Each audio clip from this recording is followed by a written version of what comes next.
coming up. What is a man?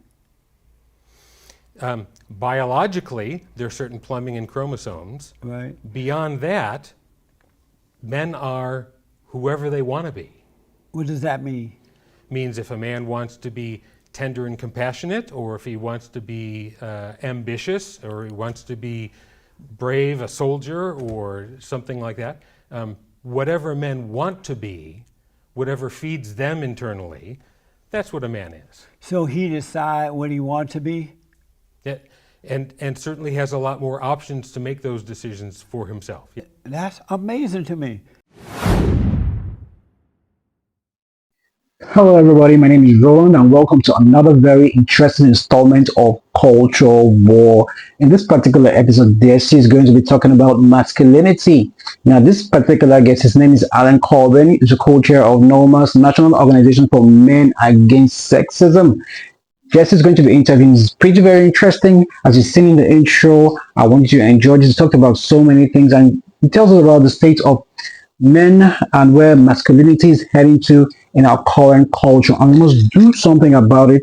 If not, men are going to end up becoming women and we're going to lose masculinity for good. And that's why as in Cultural War here, every video we make here, we try to push the narrative, the correct narrative, the godly narrative, and we try to push men and put men where they should be and not allow culture to dictate and put men and relegate men to the background. So if you're not subscribed to this channel yet, what are you waiting for?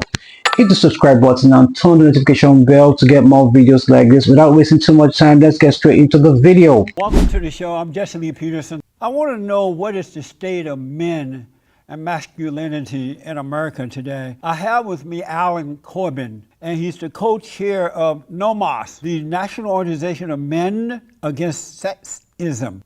All right, let's run onto the site and do a quick background check on this guy. So let's look at the website. This is the website. These are parts of the co-chairman or whatever, co-founders. You can see some of them here. Donald Embell, you see it's gay, 75-year-old gay man. You can see most of them, you see what they're about. Let's see if this man is really for real. Oh yeah, he is. This is his face. He seems to be for real. Alan Corbin, yeah, blah, blah, blah, blah, blah, 1980. Yeah, so that's correct. Let's continue. He's also on the staff at Fuller Theological Seminary. Are you a minister? No. I got a Master of Arts in Theology in 1988 and went on the staff in 89. I'm in charge of graduation, diplomas, clearances.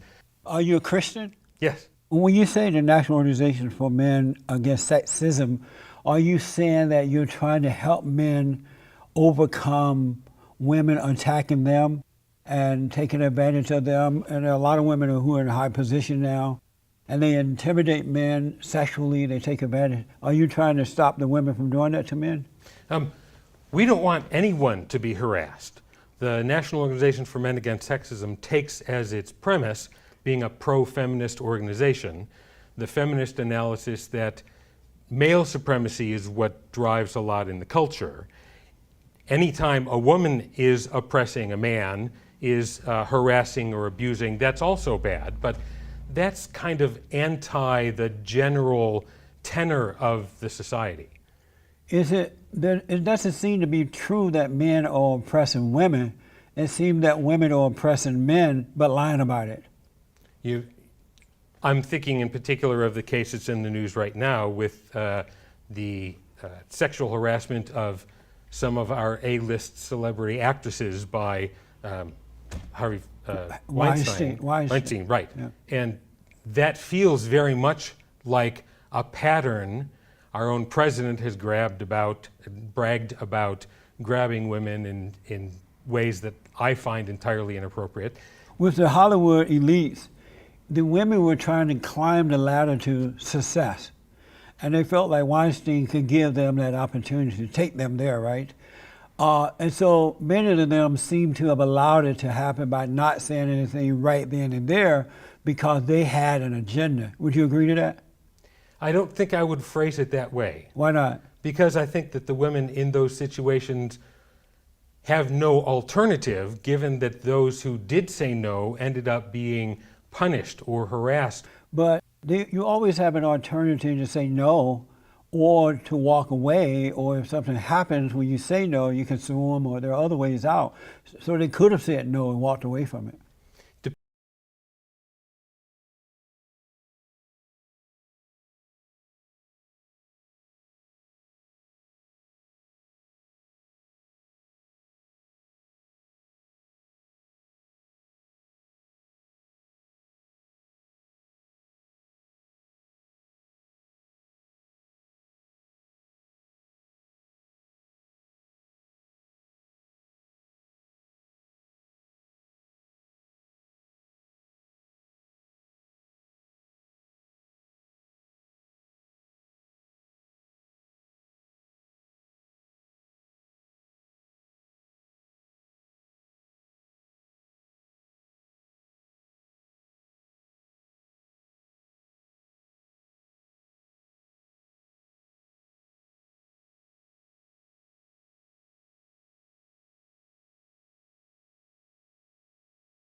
Depending on what you mean by say no, many of them did.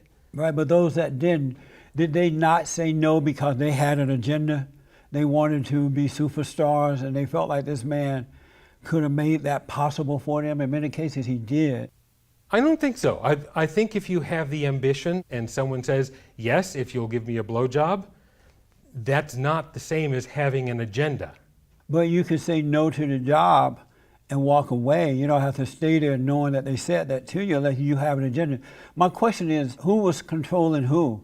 Was he controlling them or they controlling him? Because they both seem to have had an agenda. One wanted to be a superstar and the other was sexually perverted. And then, so they both seem to live off each other. I don't Do think you it's see an my equal point? dynamic. I see your point. It doesn't make sense?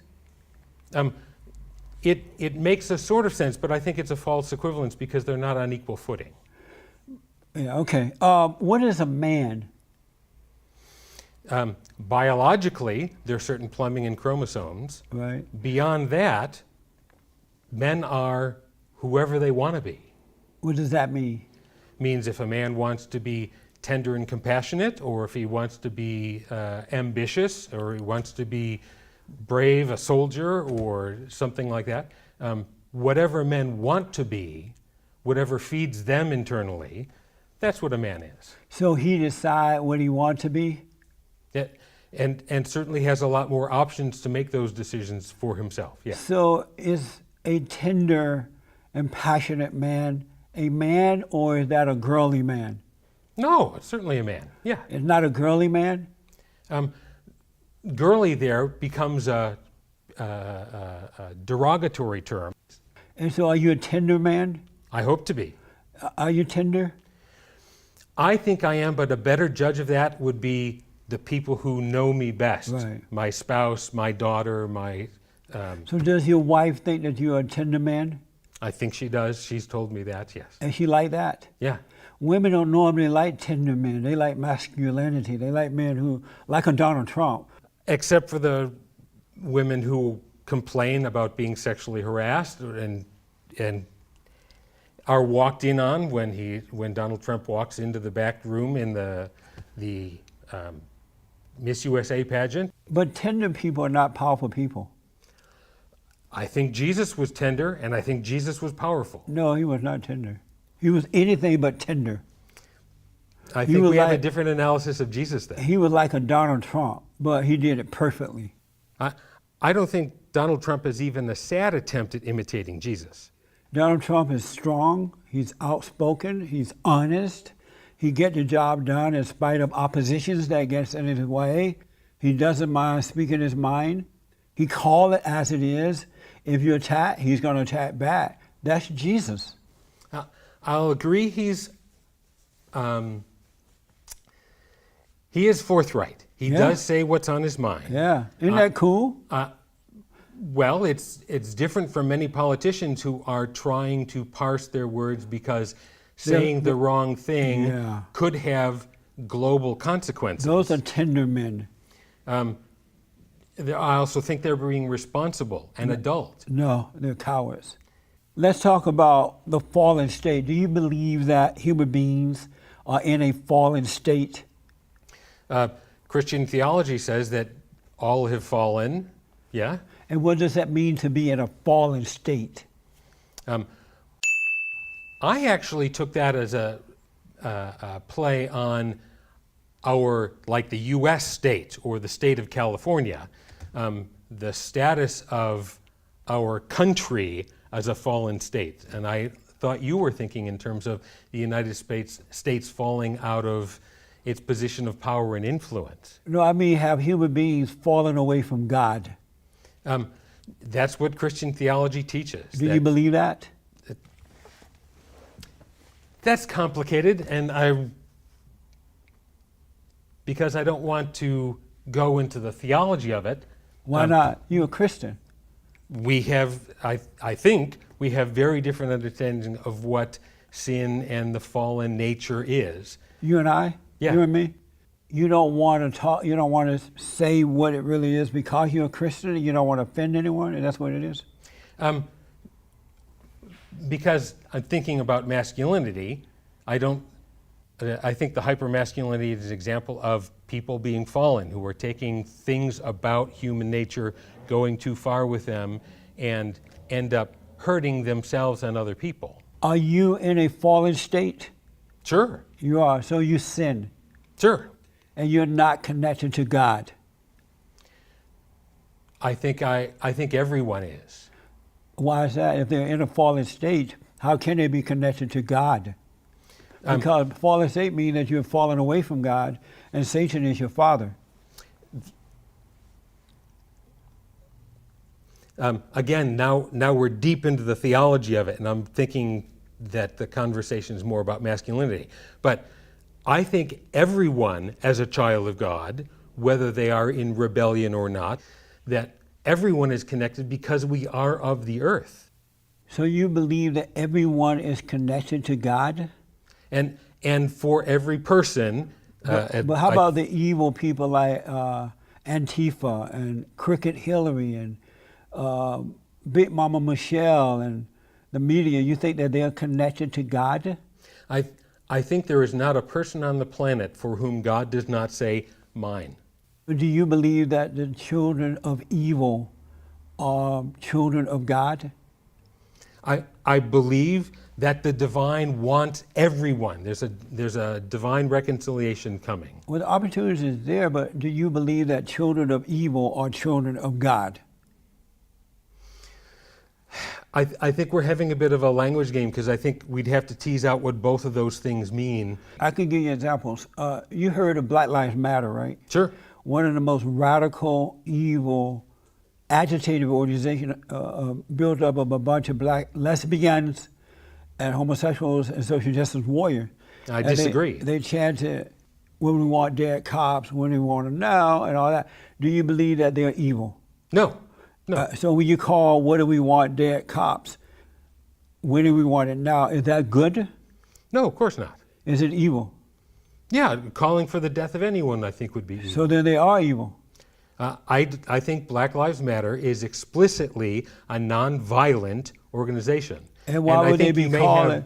Why would they be saying, "What do you want, dead cops? When do you want it now?" I don't think Black Lives Matter says that at all. No, they do chant that. There may be people in large groups who chant that. I certainly can't argue with that, but there are people in large groups who chant, "No Jew will replace us." No what? No Jew will replace us. Who said that? That's the neo-Nazis marching in Charlottesville. Are you talking about Antifa? No, the neo-Nazis, Oh, or plain old Nazis. The Antifas. No, not the Antifas. Why, those are the evil people. I don't think so. Because in Charlottesville, if you notice, the people on the right, they had a permit to hold a rally. They were there, they had the right to do it, and Antifa, the evil ones, showed up and attacked them. They came with masks, they came armed, and they attacked those people. Don't you think that's evil?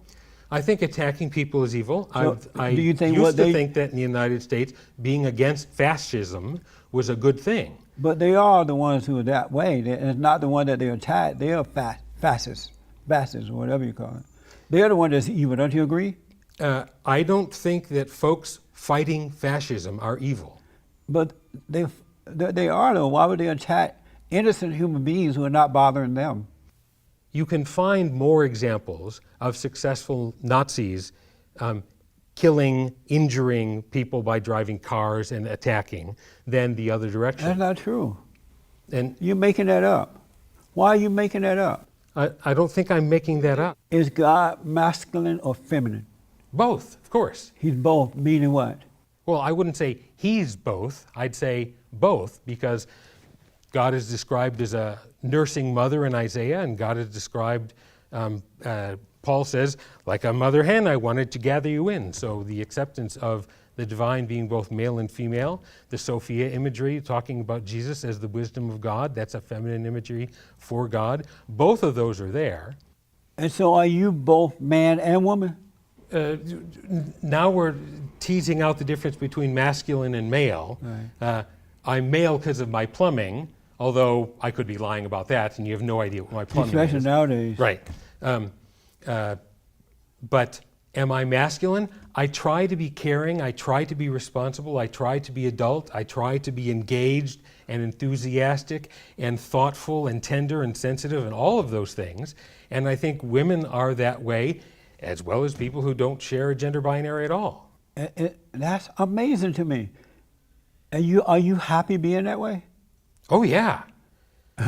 My life is better. I support the feminist goals because it's the right thing to do. Women ought to be treated equally. Also, the benefits that come to me because women I care about get treated well. The benefits that come to me because friends who are women and colleagues get promoted too. The benefits that I get because my relationships, both with men, because I can be close with another man, I could walk hand in hand with him, and I'm feeling an incredibly close and good connection, but I'm not worried about somebody saying I'm gay. I don't think you're gay, but you seem to be more woman than you are man. Have you noticed that? I disagree. Because all of your qualities are that of a woman. You don't have any manly qualities. I And think you don't even seem to know what they are. Oh, I think I've heard what goes inside the man box all my life. Tony Porter has talked through that. Oh my stars. I've heard what it is to be a man, and I've rejected a lot of those. When it comes to masculinity, this is Robert Jensen said, when it comes to masculinity, I'm more of an abolitionist than I am a reformer. Amazing. Yeah. Are you a feminist? Yes, well, pro-feminist, because I can't co-opt somebody else's movement. I attempt to be an ally.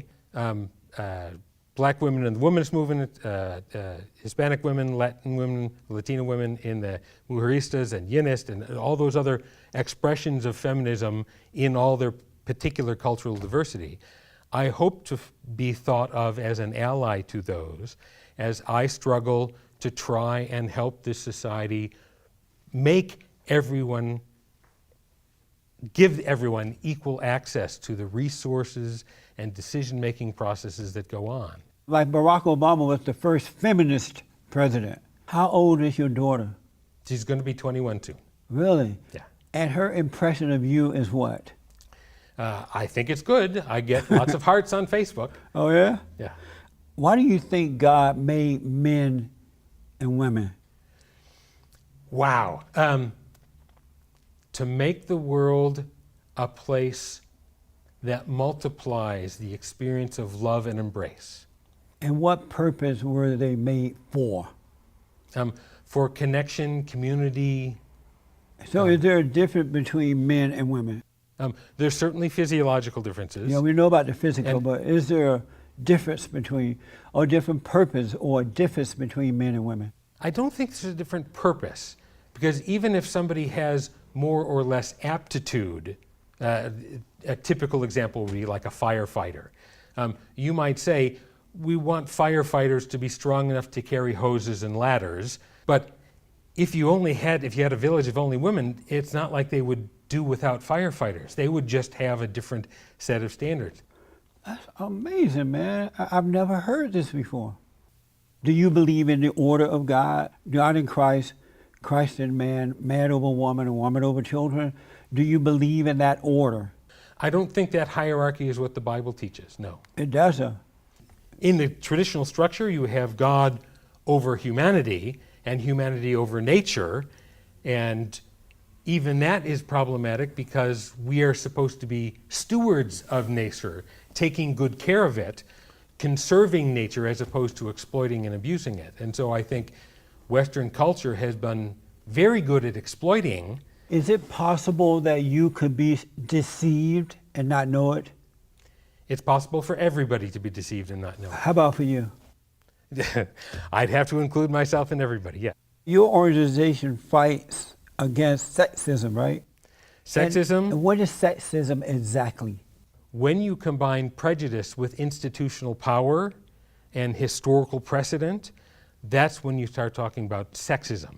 So sexism is the combination of millions of myriad little decisions that men have made, for the most part it's been men making these decisions, that get codified into legislation, practice, church hierarchies, all of those sorts of things, such that you end up with a male supremacist society. That's amazing.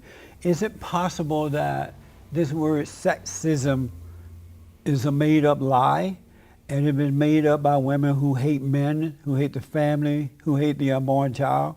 Just like racism. Racism is a made-up word. It's an illusion. It's a lie, and it's there to deceive and control.